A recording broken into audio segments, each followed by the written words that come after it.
आजची रेसिपी आहे क्रंची रायता.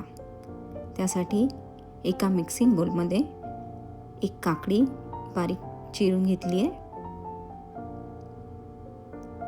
त्यामध्ये घालायचा आहे एक कांदा बारीक चिरून घेतला आहे.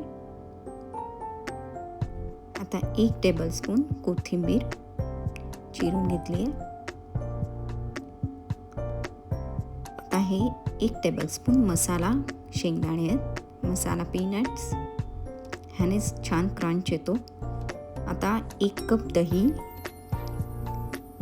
आणि त्यामध्ये मीठ घालायचं आहे चवीनुसार.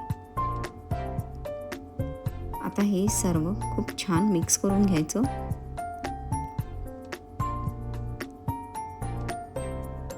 हे सगळं मिक्स करून झालंय आणि आपला क्रंची रायता रेडी.